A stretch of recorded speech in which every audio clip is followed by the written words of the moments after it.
Hey everybody, so Daniel Dubois has officially withdrawn from the IBF final eliminator with Frank Sanchez. And now the heavyweight division, guys, is absolutely chaotic.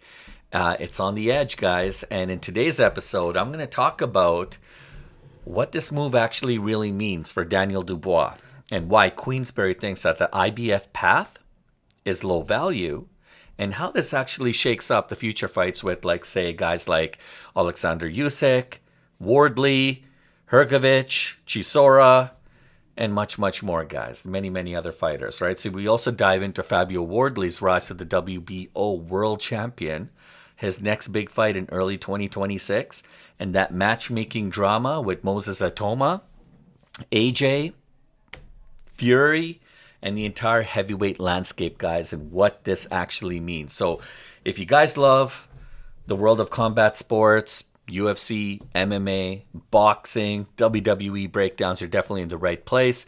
Please make sure to smash a like and subscribe. It totally helps us out with the algorithm, gives me the opportunity to continue to post daily for you guys. And look, guys, there is so much to talk about this, and I mean, the whole heavyweight division as we know it in boxing is starting to like regenerate itself, right? And it's starting to come alive like yet again. I remember the days when my friends and I always used to talk about, oh man, there's a big heavyweight fight coming up. Mike Tyson's fighting. He's fighting Riddick Bowe. He's fighting Buster Douglas. He's going to be fighting like, or I remember when George Foreman was still in the mix and how at the age of 50 he fought Michael Moore.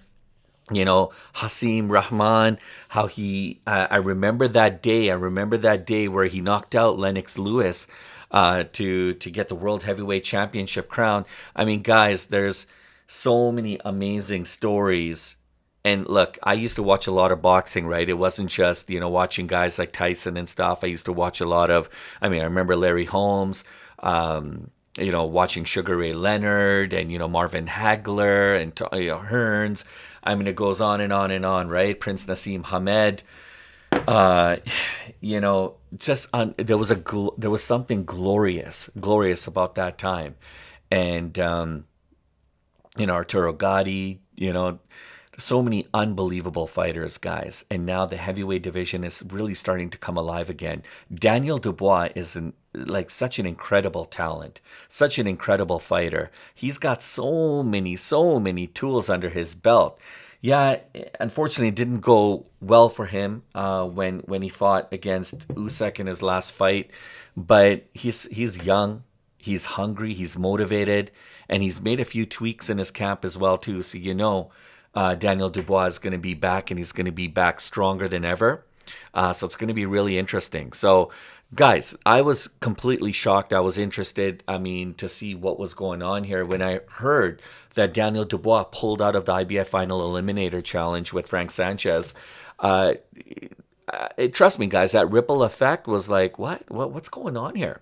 Like, what's going on in the heavyweight division? It's absolutely ridiculous, right? This is crazy. There's way more to this story than, just Daniel Dubois withdrawing. But why? But look, something bigger is obviously happening behind the scenes. And if anyone knows anything about Dubois, he's got an unbelievable camp. He's got really good people that he's surrounded by. And, definitely the moves that he's making are very meticulous. And he has a great, like I said, he's got that support structure around him so that whatever decisions he's making, he's not just making it on emotion. He's thinking strategically. He's thinking about what's best for Daniel Dubois, his brand, the business. And he's looking not only from what he sees in front of him, but he's looking ahead as well too, right? So he's definitely invested in himself. He's banking on himself, and the moves that he's making, for a lot of people, it may not make sense, but I get it. I see what Daniel Dubois is doing, and honestly, I think it's brilliant. So let's break it down, guys. So welcome back, everybody. Welcome back. I'm Shiraz. Welcome to Duality 7X. And look, if you're all about the big fights, like I am, bold takes, the real stories behind combat sports, you're in the right place, guys. So let's get into it here. So here's the deal. Daniel Dubois was supposed to fight Frank Sanchez, right? In an IBF final eliminator. That we know. The winner gets in line to become the mandatory challenger for Alexander Usyk. But Dubois, in grand fashion, said, nope, not worth it. And you got to respect that. You got to respect the man because he definitely thought about this. He thought about it with this camp. He talked with this camp. And they came up with this plan. And no, he said no. And I think he's right, guys. When you look closer and when you look when you look between the lines, the truth becomes like the truth. Honestly, it speaks for itself, right? Queensberry came out and basically said that the fight had little value, guys, for Daniel. And here's a key part of it, right? If Dubois accepted the fight, then he'd be pretty much locking himself in to the IBF path, right? The route towards the IBF title, a route where, to be quite frank, the IBF has technically lost, or it's not lost. Sorry, it's kind of last in the title rotation behind the WBO, the WBA, and the WBC, right? So, guys, there's a lot of regulatory bodies and governing bodies and a lot of different titles, right? I mean, the big ones, obviously the big four, as I mentioned, the IBO, the WBO, the WBA, and the WBC, right? So he obviously felt that going the IBF path was not good for him, his career at this point. And you know what? If he was like older, and I could see him wanting to go this path, win the title and defend it a couple times and call it a day, right? But he's thinking bigger. And I think these moves are absolutely brilliant, right? I mean, he could win. And as I mentioned, he could sit around for years, waiting for a shot at Usyk. But why? When there's a quicker path forward, right? And look, Alexander Usyk, what did he do? He vacated the WBO title that automatically made Wardley the champion, right? So adding to the story that I just mentioned, Derek Chisora is already sitting as a current mandatory. Okay, just think about that. So even if Daniel Dubois beat Frank Sanchez, then guess who's next in line, right? He'd be next after the next. So, I mean, that's wild, guys. I mean, look, this is not about ducking, right? This is about strategy, right? Derek Chisora, very talented guy, very talented fighter. For him, the IBF would be a great path forward for him, right? But Daniel Dubois is thinking a little bit different, okay? And I like his thinking because it makes more sense than what a lot of people are actually talking about. Because some of the headlines, some of the things that people are saying are, oh, there goes Daniel Dubois again. He's ducking. What do you mean again? Who did Daniel Dubois duck? All right. He's not ducking nobody. Have you seen Daniel Dubois? Have you seen the size of this guy? He's not ducking nobody. Okay. This guy is an elite fighter. He's at the top of the chain. If he were to fight Alexander Usyk again, things could be a little bit different. Usyk he's a workhorse. This guy's a machine. I don't even know if he's human. He's like the Terminator. He's like part steel and part human, a little bit of ceramic. I mean, this guy is a machine. But Daniel Dubois, he is definitely like probably one of the biggest things in boxing. And he hasn't even tapped into his potential yet. So just imagine what his future is going to look like, what his future holds. If he continues to surround himself with the people that he is, right? Because remember, a lot of the fight is not just about your physical prowess and your ability to perform in the ring. That obviously you need to do. But a lot of it also comes down to your mental game. And believe me, the people that make up Daniel Dubois' camp and everything that these guys are doing and with their other fighters, and if you notice the trend, There's a lot of discipline. There's a lot of these guys just have a different perspective. These guys go into the ring looking and feeling and acting a little bit different than the average person. These guys, there's something special about what these guys are doing with Queensberry and the other guys that they're affiliated and associated with.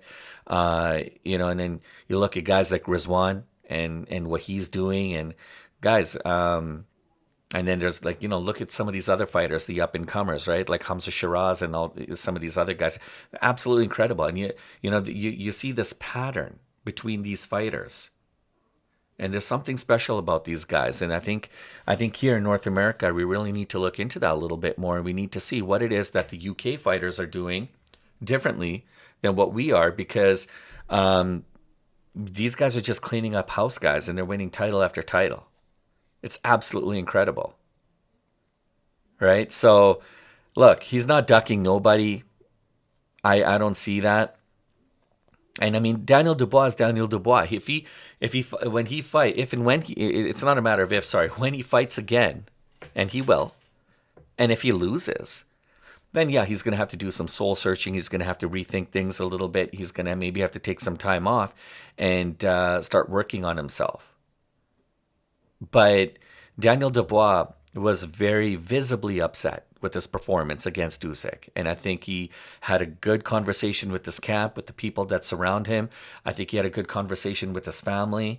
And Daniel Dubois is ready. I think he's ready to. I mean, he's been ready since that time. I think he's working on himself and he's trying to improve. And every day that goes by, he's doing nothing but improving on himself. So good on him. He's doing the right things. Okay, and look, a guy like Dubois has fought Usyk twice now, right? And both times he got stopped. So maybe third time's the charm. But I think Daniel Dubois also understands that he knows that a third fight, it's not a matter of if, it's just a matter of when. A third fight between him and Usyk is going to happen. A trilogy is in place. But in order for that to happen, I think Dubois knows that he needs to have some performances, some unbelievable performances. He needs to test himself a little bit. And if there's anyone who wanted to get back to the drawing board, Daniel Dubois. He has been doing that. He's made some key changes in his camp with his trainers and with the people that are around him, and he's making all the right moves. So, but going through a very long, unwinded path to the IBF and sitting in that IBF queue, I don't think is really worth it. Not for a guy like Daniel Dubois. Okay, he's definitely destined for bigger and better. And look, I'm not trying to undermine what the IBF has done or what have you, but let's call a spade a spade. He needs to go after the bigger titles. Something that's more lucrative with a bigger payday, something a little bit more meaningful. And, look, the heavyweight division, as we can see it, is starting to really open up, right? Fabio Wardley is the new WBO world champion. All right, AJ is fighting Jake Paul. Can you believe this, guys? In Miami. Like, unbelievable. Right? Money talks, man. Money talks. The amount of money they're dropping on this fight, they're talking about 150 to close to $200 million is going into this fight. Right? Hrgovic, Chisora, Itauma. I mean, Fury. Right? It goes on and on. Like, Wilder's still there too. Like, you got Andy Ruiz. You got like a very stacked heavyweight division of hungry fighters. They're all in a mix, guys. And if Dubois wants to rebuild, which he is, and start chasing titles again, the WBO route is definitely a lot cleaner. But the WBC is super sexy, right? And look, Dubois is already ranked. I mean, he's got momentum. And, I mean, look, there are huge all-British fights just sitting right there in 2026 for the pickings. All he has to do is pick one and start with that. Right? So I was talking a lot about Fabio Wardley. Yeah, the Cinderella man of the heavyweights, right?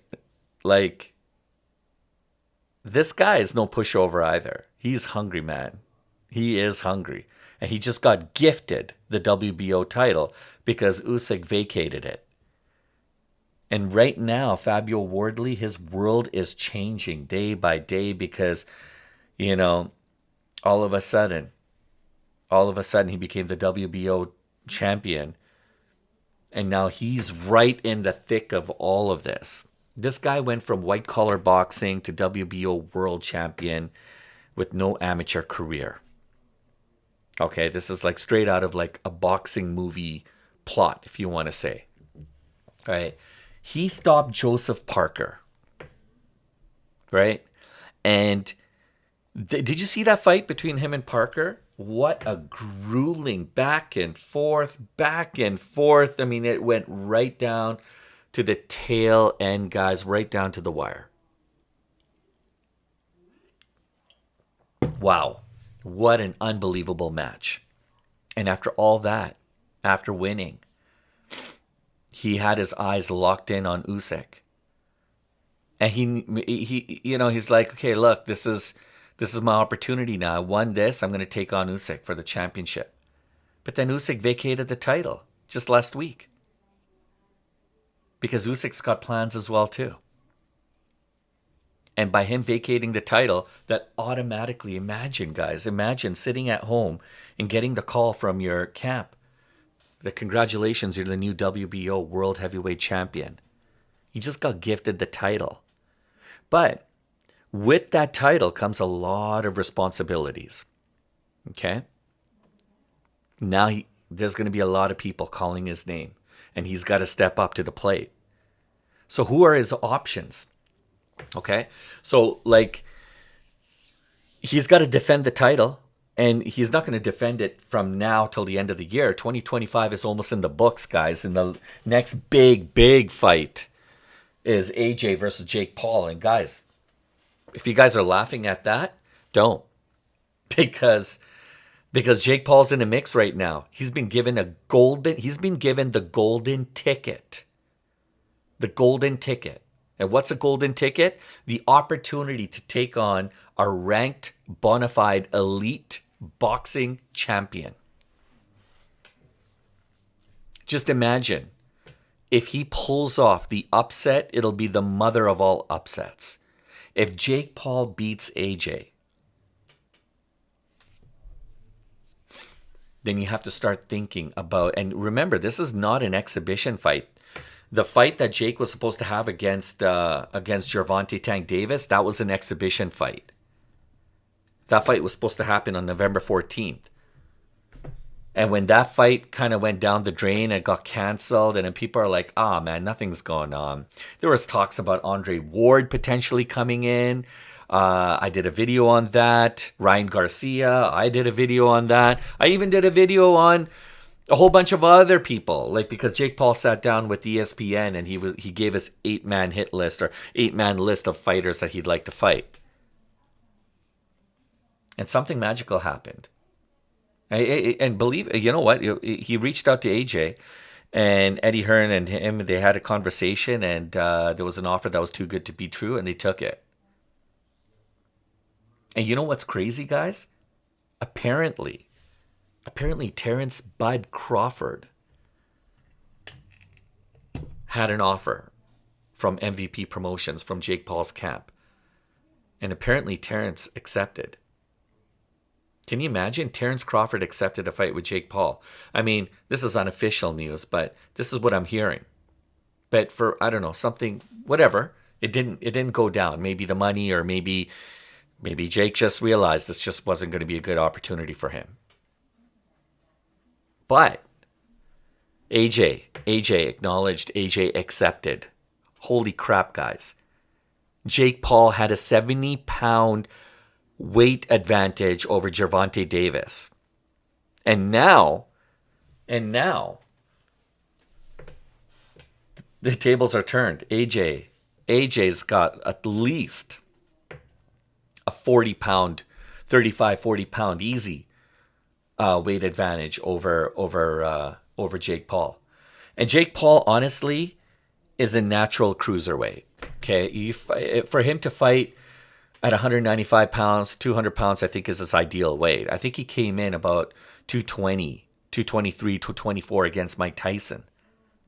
But he didn't look comfortable at that. I think he looks a little bit more comfortable fighting a little bit lighter. But now, he's going to be taking on a big challenge in AJ. And so the reason I'm telling you all this, guys, is because Jake Paul's in the mix too. Don't count him out. He wins, and even if he doesn't win this fight against AJ, and here's what's crazy about all this, guys. Here's what's absolutely just even thinking about it makes my brain just like, what? Jake Paul doesn't need to really win. I mean, if he wins, that's a different conversation, guys. Forget about it. But if he goes the distance, there's 8 rounds, by the way, okay? 8 rounds, 3-minute rounds, all right? And they're going to be wearing 10-ounce gloves. If he goes the distance against AJ, that sets him up against a fight like potentially against, I don't know, a Chisora, Ruiz, Wilder, Itauma, Dave Allen maybe. Who knows? But it sets him up for a big fight against another ranked fighter. And remember, this is not an exhibition. This is legitimate. It's going to be a ranked professional fight. So guys, who are Fabio Wardley's options? Number 1, Daniel Dubois, Filip Hrgovic, Derek Chisora, Moses Itauma if he beats Jermaine Franklin. I mean, that's a whole video all to itself, guys. Or maybe AJ. Maybe AJ, after fighting Jake Paul, will take on Fabio Wardley for the belt. Could it maybe Tyson Fury? Tyson Fury's back in the mix, guys. Frank Warren of Queensberry even said that Wardley's last 3 knockouts would be top 3 of the year. And you got to believe that, man. Much respect to this guy. This guy brings violence and chaos every time he steps in the ring. But can you imagine Wardley? Just think about it. Wardley versus Dubois. That's a battle. Guys, that's a stadium fight. Pay-per-view headliner. Big money. So yeah, Dubois skipping Sanchez totally makes sense. I hope you guys understand this now. Now you're starting to see the bigger picture. Okay? So let's play it out. Daniel Dubois takes on Fabio Wardley early 2026, man. We get a massive, massive all-British heavyweight showdown, and that's going to shake up the WBO rankings and maybe even unify down the road.